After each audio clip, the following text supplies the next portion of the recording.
super excited to introduce our next guest. Fidji Simo is the head of the Facebook app and vice president at Facebook. Previously, she worked as a strategy manager at eBay. She serves on the board of Cirque du Soleil and Women in Product, which is an organization she helped found. She's also been recognized by Fortune magazine as part of their 40 under 40 annual ranking of most influential young people in business.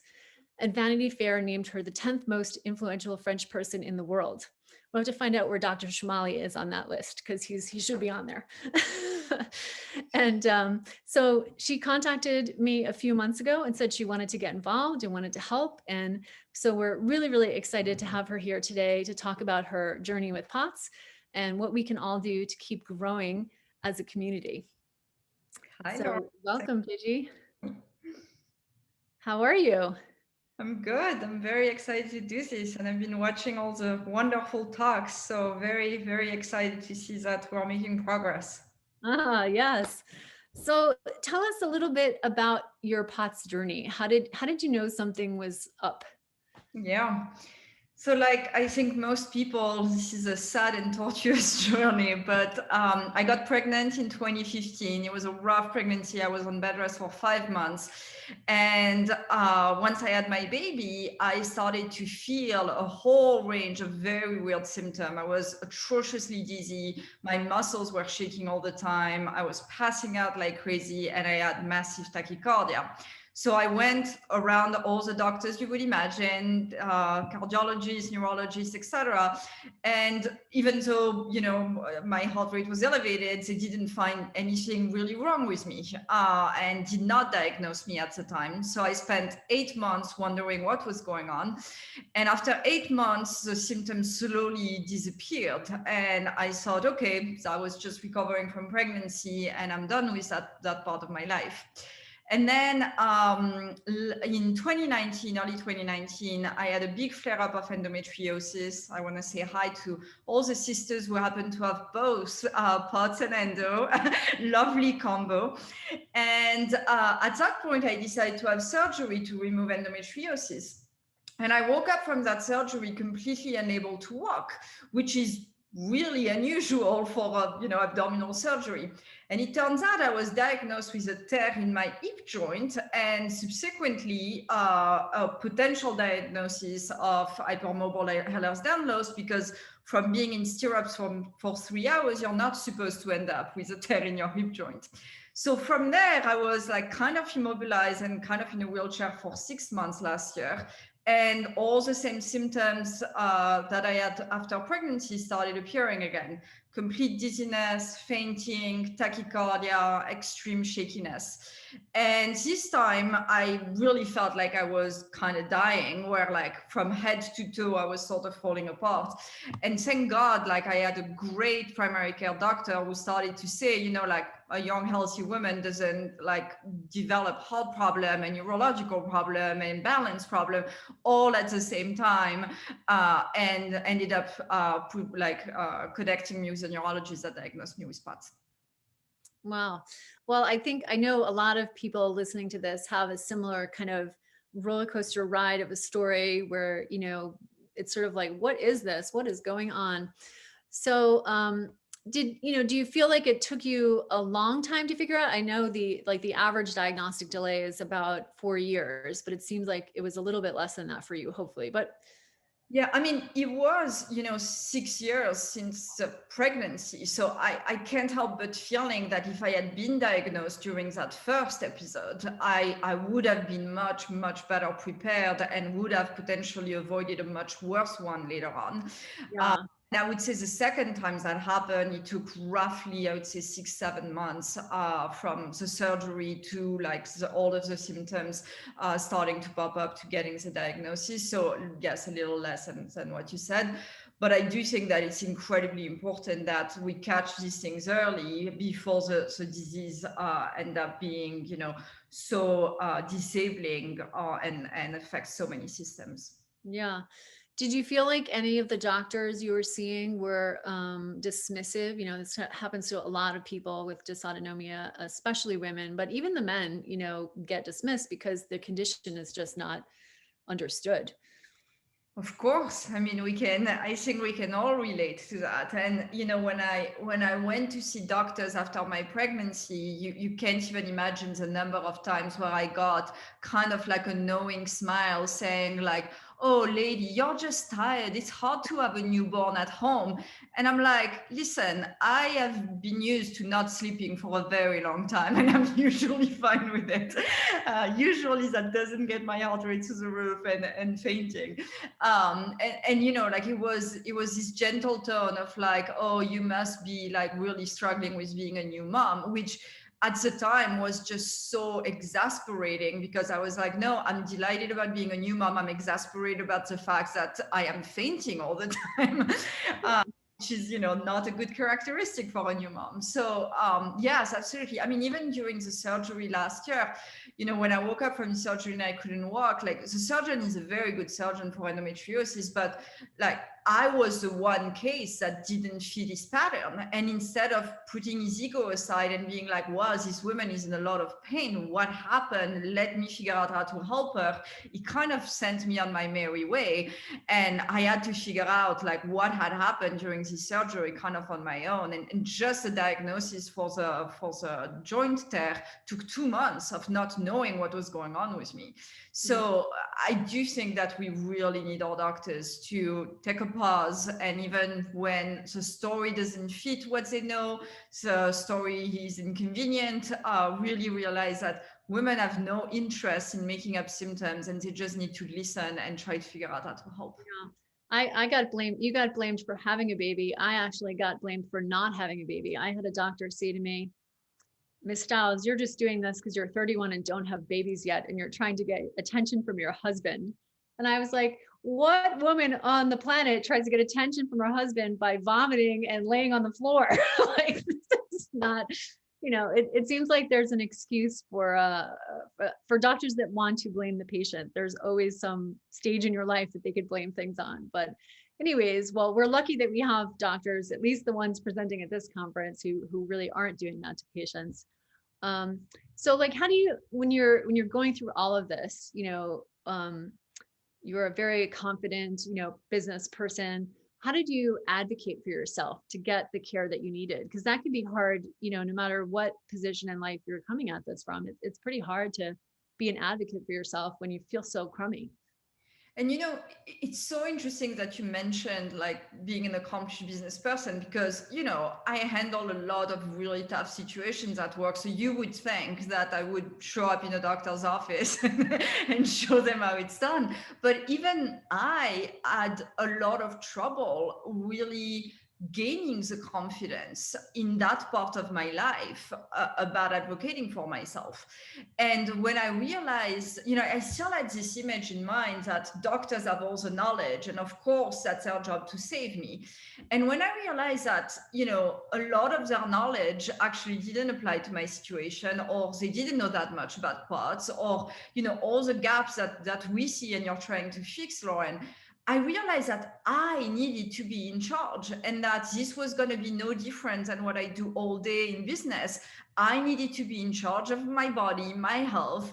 And while I have great respect for their expertise, there is one expertise I have that they don't, which is like, I know my body. I live in it every day, and they don't.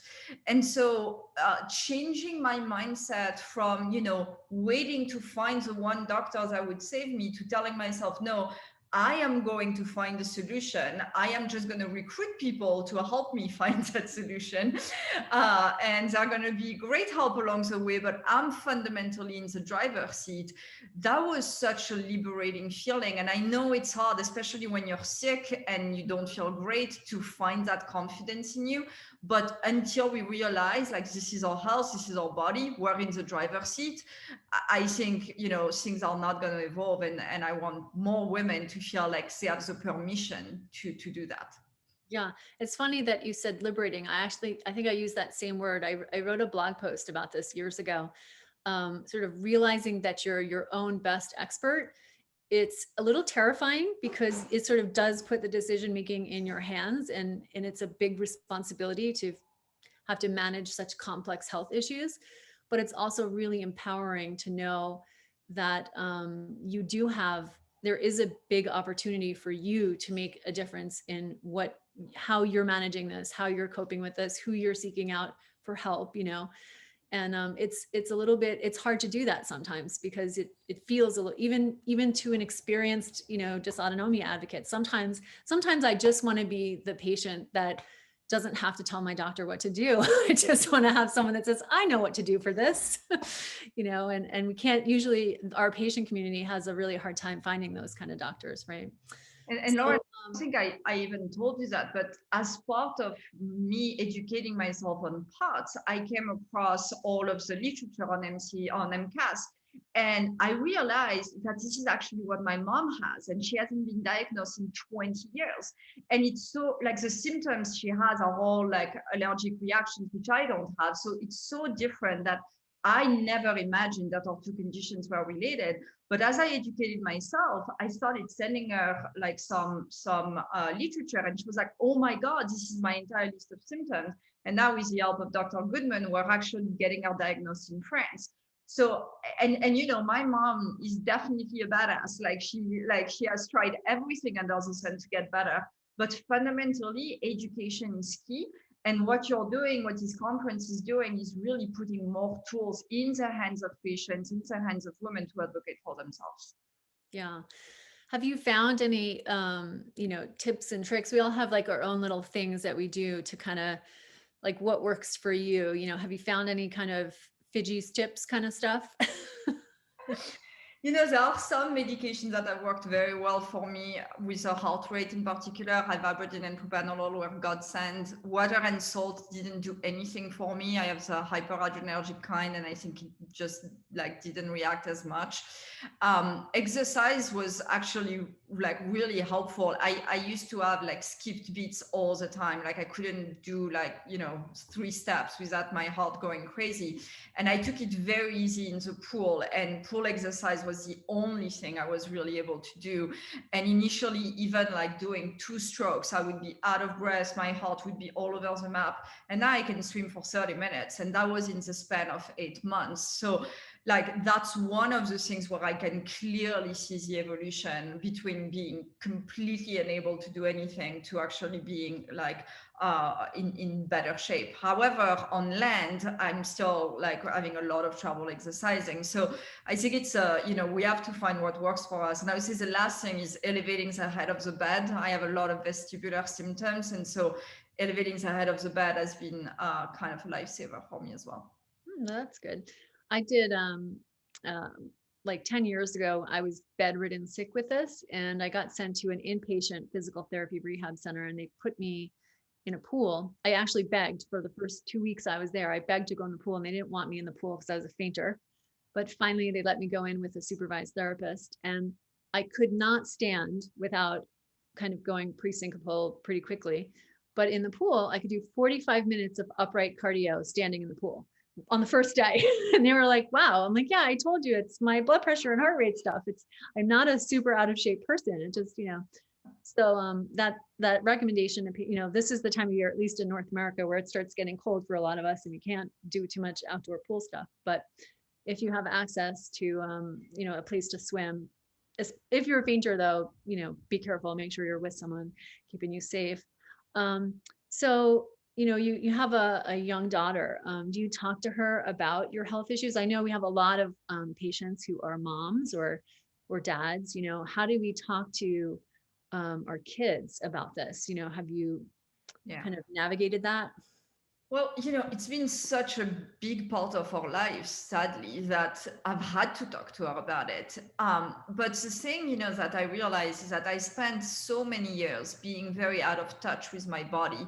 I really thought of my body as this thing that would enable my mind to do what my mind had decided to do, instead of a thing that I needed to take care of in itself. And I don't want my daughter to make the same mistake. So where I talk to her about my condition is really about listening to your body. So I tell her, for example, right now, mommy's body is really telling her that she needs to lie down and she needs to rest. So how about instead of running around the house, we read a book together? And that works sometimes, and sometimes she's upset. But I think she has incorporated even that language where now she asks me like, "Hey, mommy, what is my body telling me? I have a pain here. What do you think my body's trying to tell me?" And so I think it's a way to get her to be more in tune with all the wisdom and the intuition that the body holds that I completely ignored for many years. Yeah. I think a lot of people who have kids or who try to have, work a full-time job too, like, how do you manage that? Even people who don't have chronic health conditions, especially women, struggle with managing the, busy corporate executive and also a mom. How do you manage like work-life health balance, like keeping that all going? I mean, you're like, I just, I'm in awe. Like you're running the world's largest social media platform and you're like a POTS patient. So it's kind of crazy. How do you do it? So, first off, I do want to say, like, I have a lot of help. Like, my husband decided when I got in really bad shape during my pregnancy, actually decided to stop working. And we thought he was going to go back to work after my daughter was born. But he decided that he loved being a stay-at-home dad. And so that's a huge help. And to be honest, like, if I didn't have that, I don't know how I've survived the last year.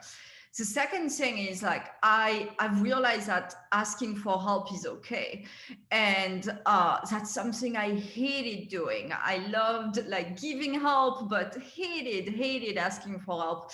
And now I really tell my team about my condition, and that means that when I have back-to-back meetings from 9 to 6, that's sometimes pretty hard on my body, and I ask a couple people, "Hey, is it okay if we take our meeting just over the phone so that I can lie down for 30 minutes before we get to the next meeting?" And that has been really useful in enrolling them in being part of the support system, because we can't do it alone.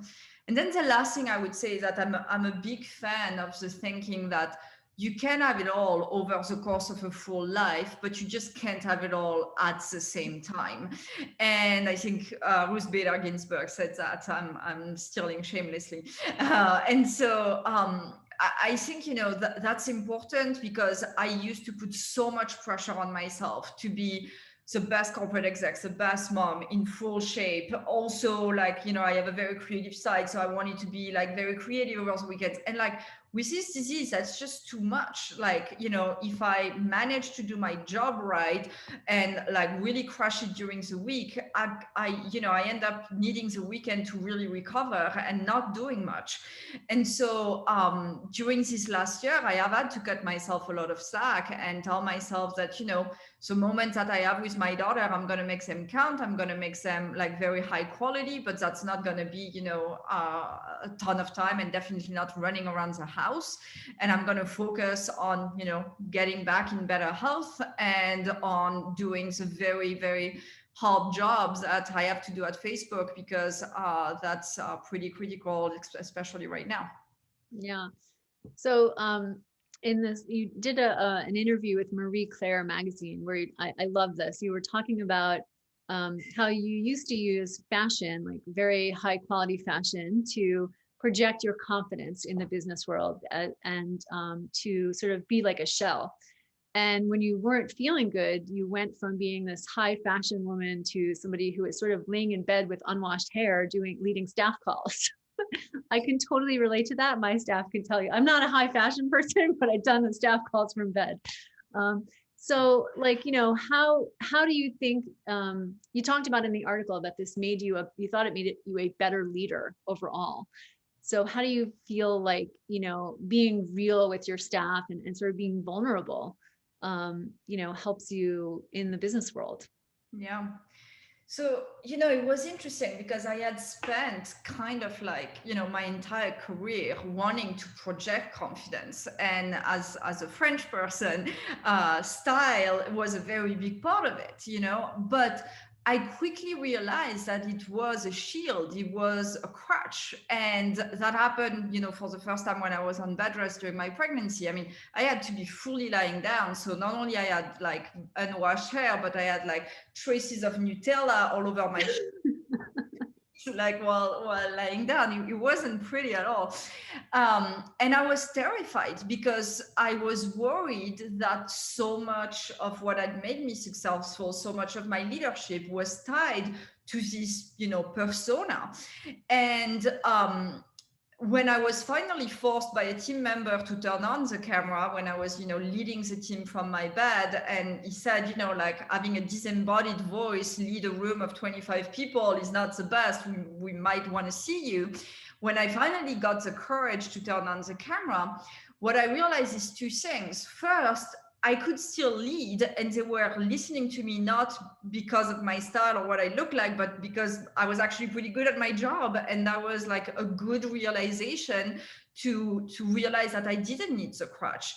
And then the second thing is that it wasn't actually being a good role model to pretend that everything was perfect in my life, to pretend that I was always so put together. And the minute I started showing the cracks, and that was a pretty big crack at that time, that my life was not perfect, that it was incredibly messy, but I could still lead through it. It helped people who were going through a lot of difficult situations themselves, because we're all going through stuff and we just don't talk about it enough. It helps them open up and build a deeper relationship with me. And they even told me, we wouldn't have dared talk to you about that because you always looked like you had it all under control. And now that we see that, you have your struggles and you're overcoming them, like we're much more open to talking about ours. And I built much stronger relationship during that time than I had previously. And that has changed my view on how you show up at work, both your personal life, your struggles, and your professional life, to really help build stronger organizations. Yeah. Well, there's definitely a lot of people with unwashed hair watching this right now. So, and everybody out there, find your inner leader. So you had also talked about feeling like an imposter. And this is a concept, imposter syndrome is a concept that a lot of people feel, especially women. We're sort of taught to feel this, that we don't belong in this seat, we don't belong in this room, in this leadership space. And so, and it's hard enough to kind of get yourself over that when you're feeling healthy and everything's going great, and you can really maintain that sense of everything's fine.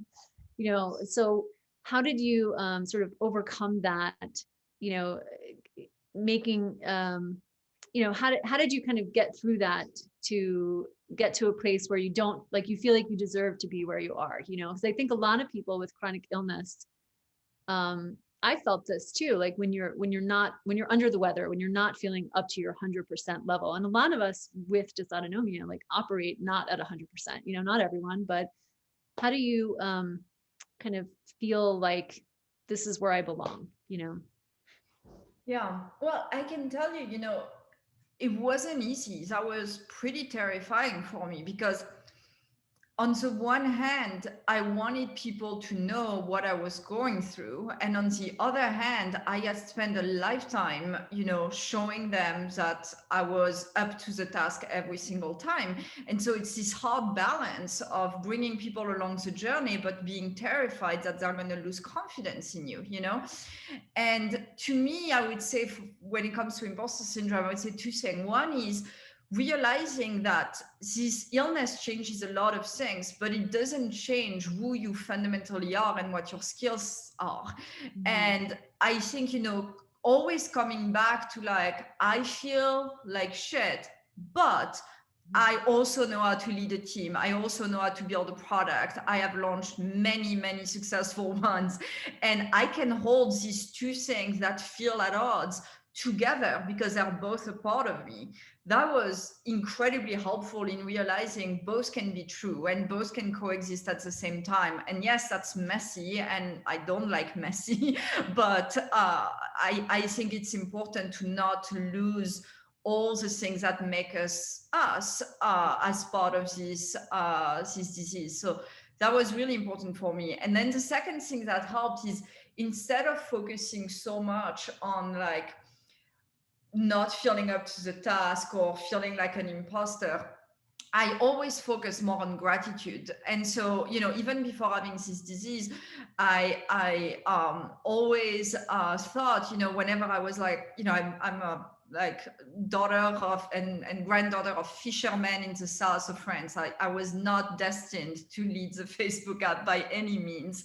And so every time I felt that I didn't deserve to be here, I flipped it around and thought, wow, I'm really lucky to be here. So let me be grateful for that and let me do my best. And even now, on some days I feel a little less lucky because pots is not like, a wonderful gift from the universe. But I still tell myself, wow, how lucky is it that I can still manage throughout this year to combine both. And I know that there are a lot of people who are watching us that are fully bedridden and can't work. And I've certainly had days where I felt like that would be the case for me, but I've managed to, like deal with the symptoms and add the support where I can do both. And so I focus mostly on gratitude instead of all the things that I'm not doing. And through this process, learning how to be kind to yourself is actually really important. And I wasn't the best at it. I used to see all the things I could do better and all of that. But I think we need to learn how to be kind with ourselves. Yeah. So a lot of us worry about talking about our health at work. And so, you have this influential position in your company and everybody knows who you are there. How did your coworkers and even your managers react when you told them that you had POTS? Because most of them probably never heard of it before, right? Yeah. So, I've had to take Mark Zuckerberg through the whole health journey. Like when he offered me the job of leading the Facebook app, I was in the midst of my biggest endometriosis flare up. So I had to tell him, hey, I think I'm going to need to have surgery. Then I had to tell him, hey, it's a surgery, I'm not recovering as planned.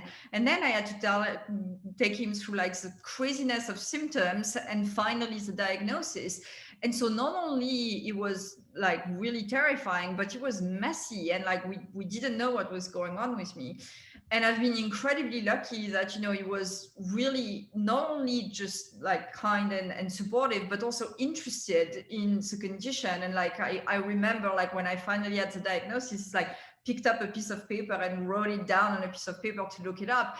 And that means a lot because there are a lot of people who just say the right thing, say, oh, I'm so sorry, that seems so hard, but they don't actually invest in caring about what's happening to you. And he certainly did. And I want to recognize that it's a big privilege, and there are plenty of companies that are not as supportive, and plenty of women who wouldn't get the same reception. So I always want to encourage companies to realize that investing in the health of their employees and the support during this tough moment in time is actually a great business decision, because everyone goes through some issues.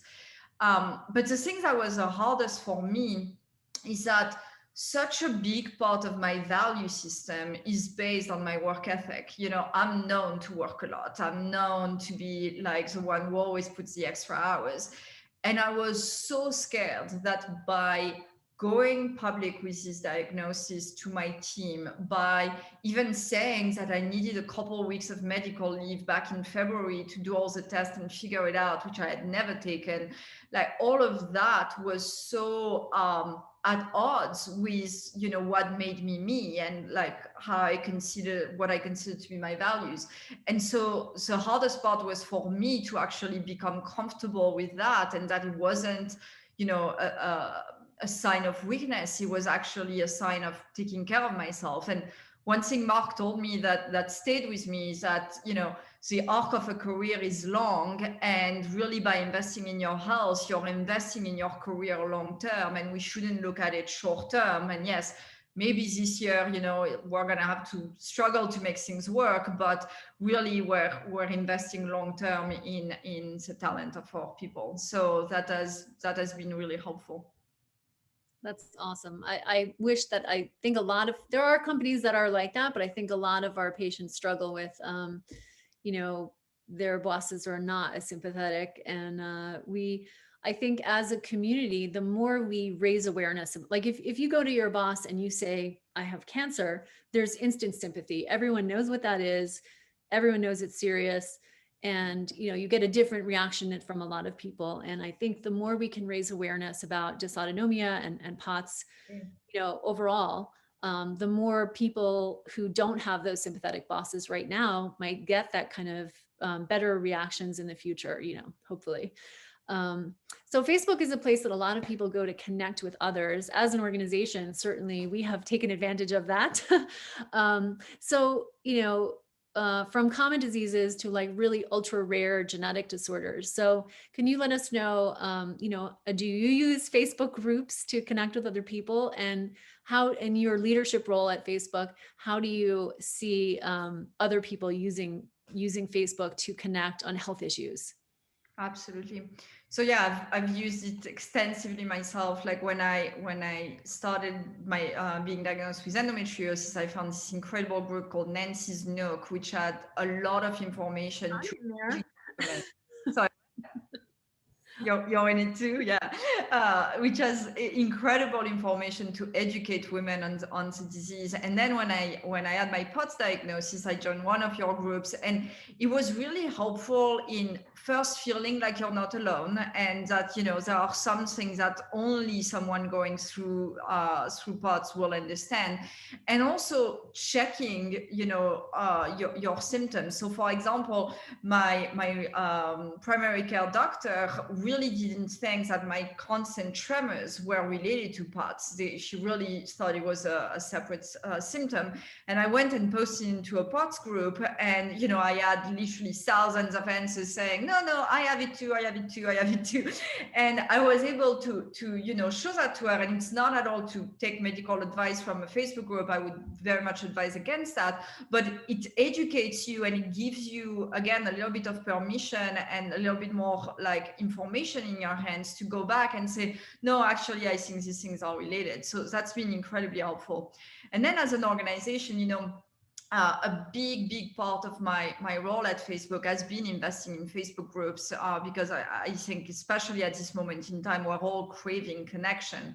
And this year in particular, I just want to give one example that I think is really telling. There's this group called Survivor Corp, which has gathered 100,000 members of people who have had COVID. And they have built all of these great relationships with research organizations to help researchers really understand COVID better and find therapeutics. So in particular, they are helping with all of the research on antibodies, on plasma. And so that's like really incredible impact that patients can have, where they put, again, the power in their hands, and then they connect with the medical world to make research advance. And the other thing I would say is fundraising is incredibly important on Facebook. I did a fundraiser for my birthday, and like it was very successful. And on top of that, when you look at all of the fundraisers just this year, since January for COVID, Facebook fundraisers have raised $100 million just for COVID-related causes. So that shows you that there's just a lot that can be leveraged on the platform to advance causes. And it's not, in the hands of a few. In fact, when the number that I just mentioned, half of it comes from people donating less than $25. So you can actually get tremendous reach of a lot of people who are going to donate just a little and really make advances in research, which is why I'm really excited to see how you've connected with all of our tools to advance that. We are, I tell people, and I actually had done a slide presentation on this at Duke University long before I had connected with Fidji, where I did a slide presentation on leveraging social media to advance your research on your disease. And I talked about Dysautonomia International, and I said we were born on Facebook, literally. Like I remember, like the very first day we launched our Facebook page, was October 1st, 2012. And I had like 4 people like it on the first day. And I was like, oh my God, like people found us. And now we're up to like, I don't know, 60, 70,000 people on that page. And we have support groups in almost all 50 states. And the big POTS group, which has 40,000 people on it now. So funny you mentioned Survivor Corps.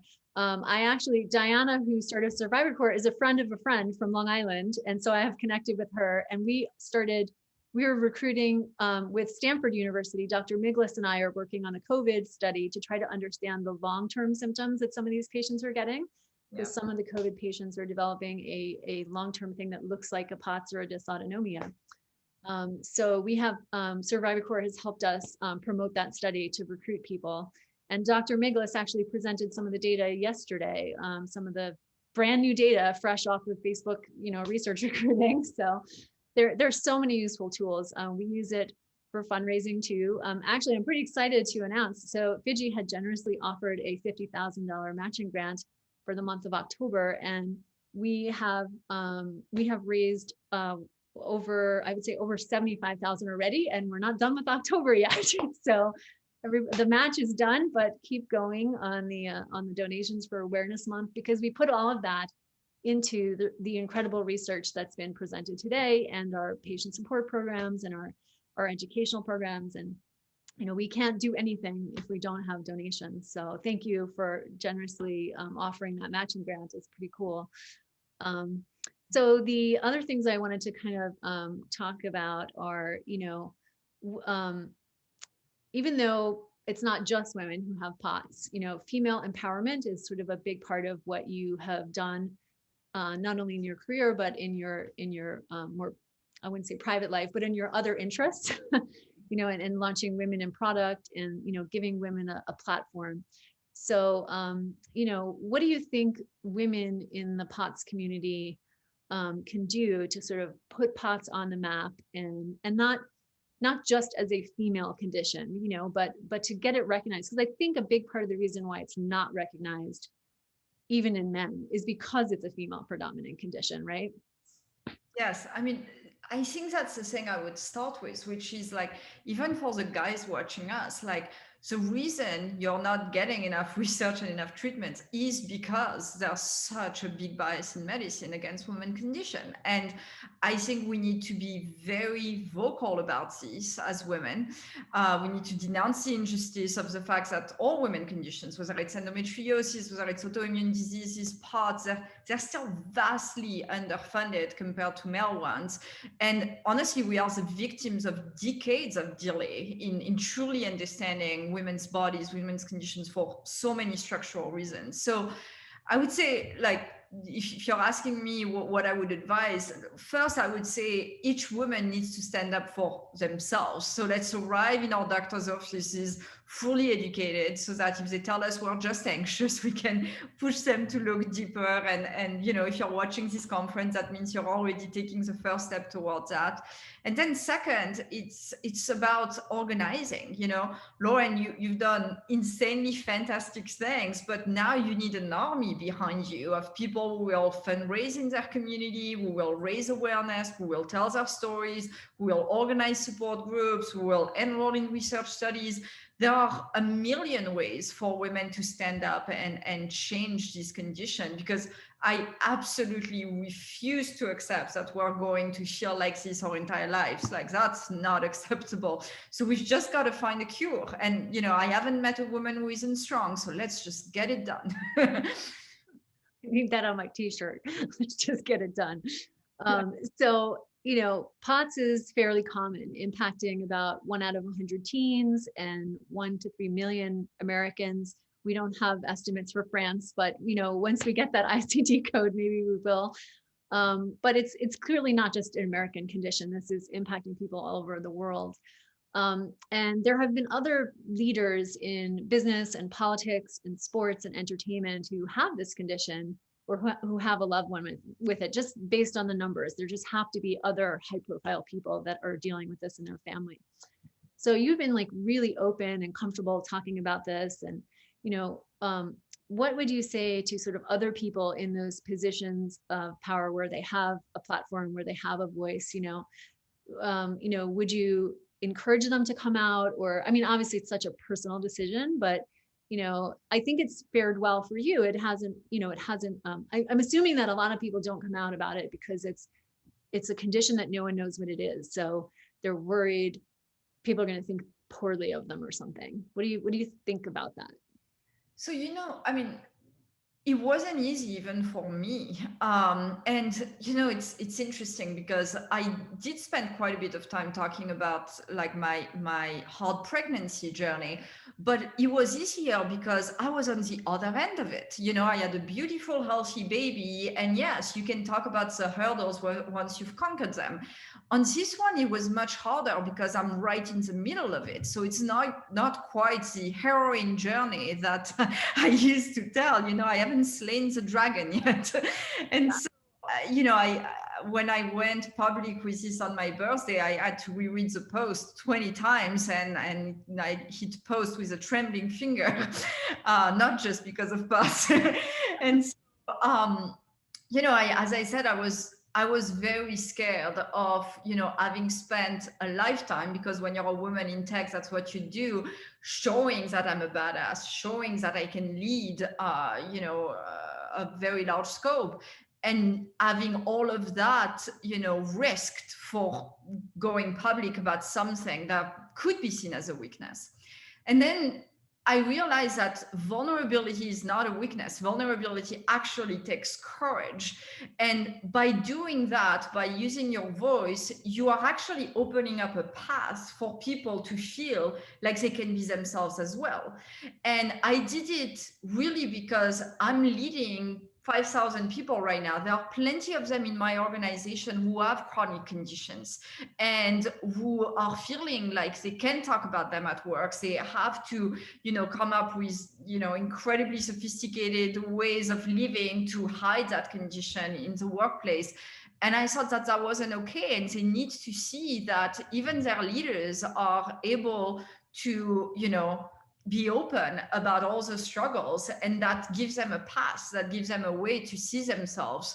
And I had, when I went public, I had this woman who's a work colleague who pinged me and told me, "Oh my God, I just read everything about POTS, and I just realized that this is probably what I had during my teen years, when I had to be taken out of school for 6 years because my heart rate was in the 180s, and I was going from therapist to therapist because everybody thought I was anxious, and I knew I wasn't anxious. I knew something was wrong, and then it went away after 6 years." And she said, like, she's like in her 30s right now, and she said, like, just knowing that I wasn't crazy and that there was probably a diagnosis that helped me heal that part of myself. And honestly, if my voice just helped that, like, that's enough already. And so I do think that, especially when we have the privilege that I have, I talked about Mark being supportive, and I know that it's not everyone. I have a husband at home who helps me, and I know that it's not everyone.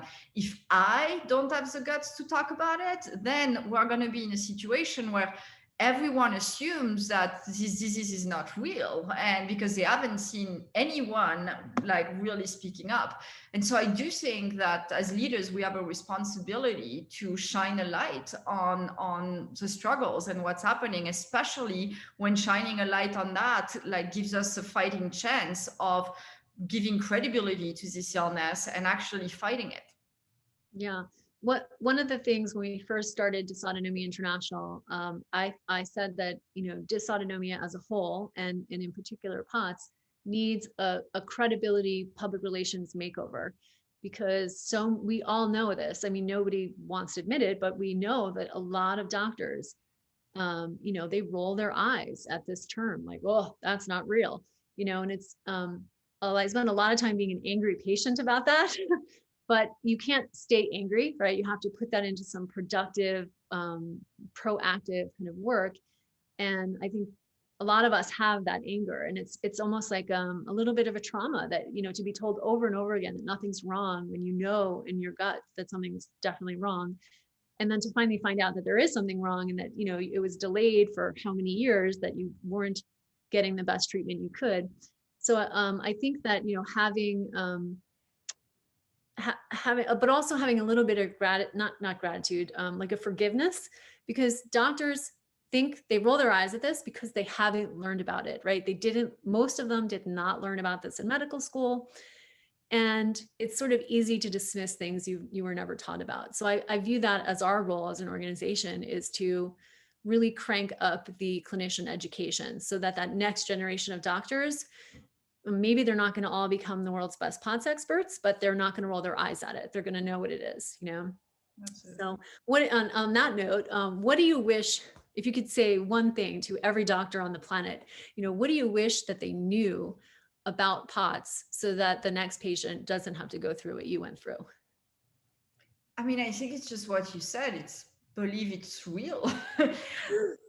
So taking a step back, I think doctors need to understand and internalize that they have immense power.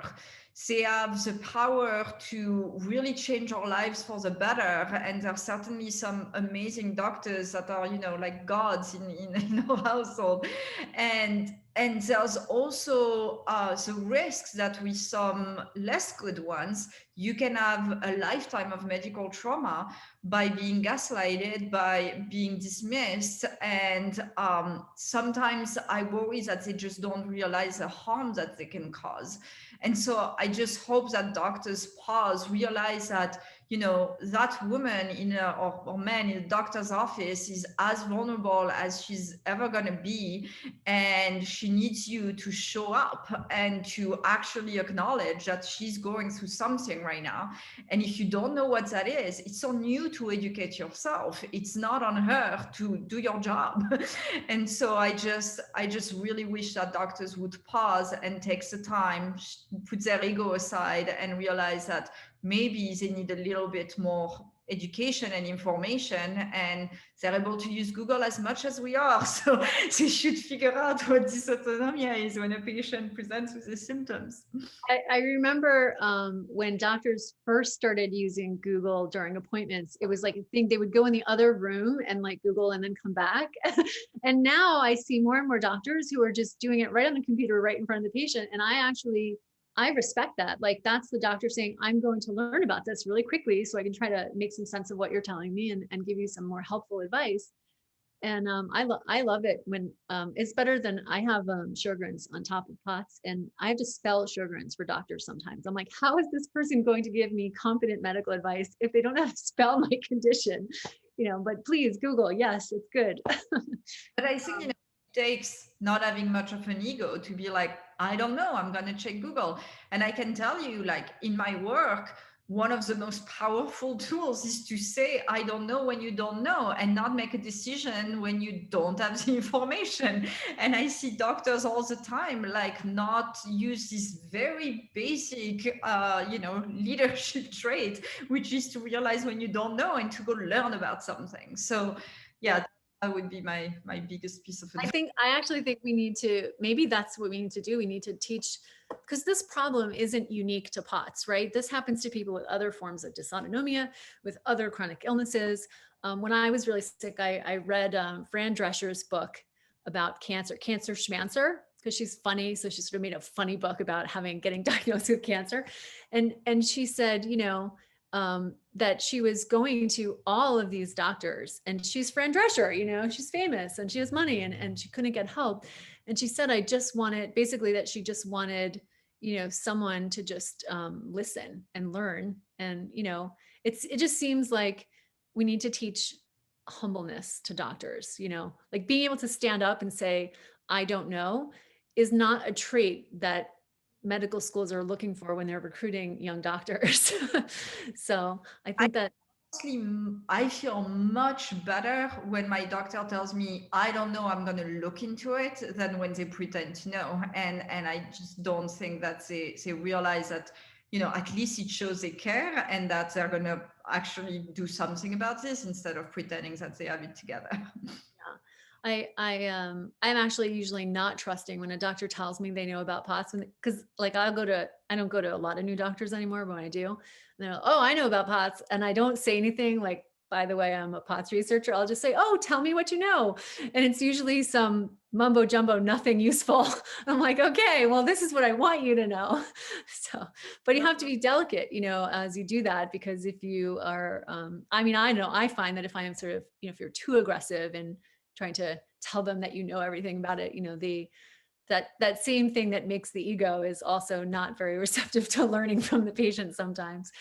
But in any event, so I wanted to ask you, not just in POTS land, but in other chronic health conditions, um, how have you seen people use Facebook to like build a movement, around a cause, whether it's, a health issue or something else? Because this is something that's part of, probably most of us listening to this are using Facebook every day in our lives. Not everyone, but a lot of us. I certainly am. It's sort of how I run this organization.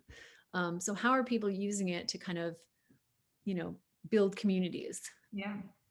So a lot of it starts with groups. So, I would really encourage you to, like, if you're watching, to participate in support groups or to create one in your region if there isn't one already.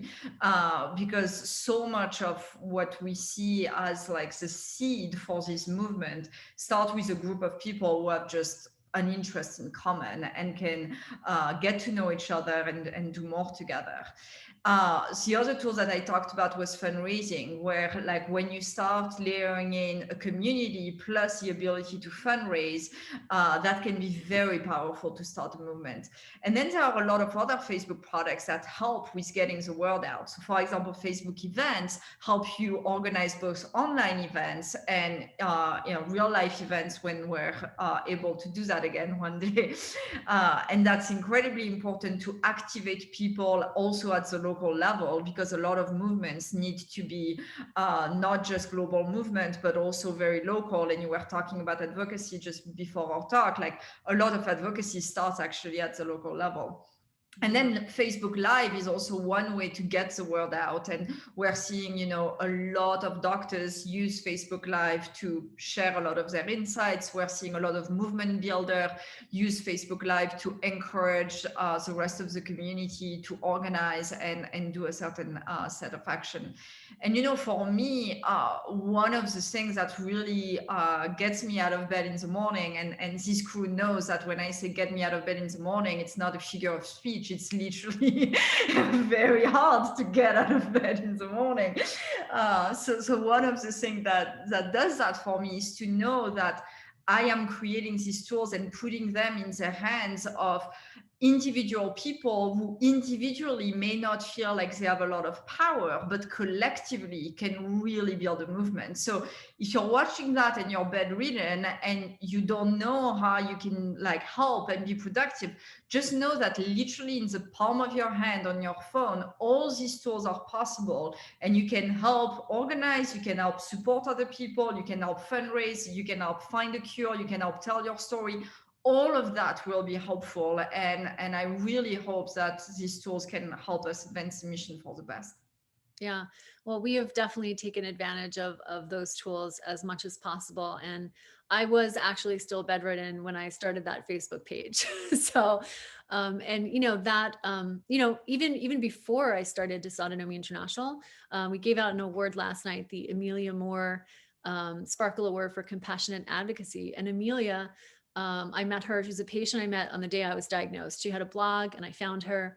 And the very first day, she said, "You have to find this Facebook group called POTS," because my doctor had told me that it was super rare and I was never going to meet another patient who had it, which is such a sad thing to be told.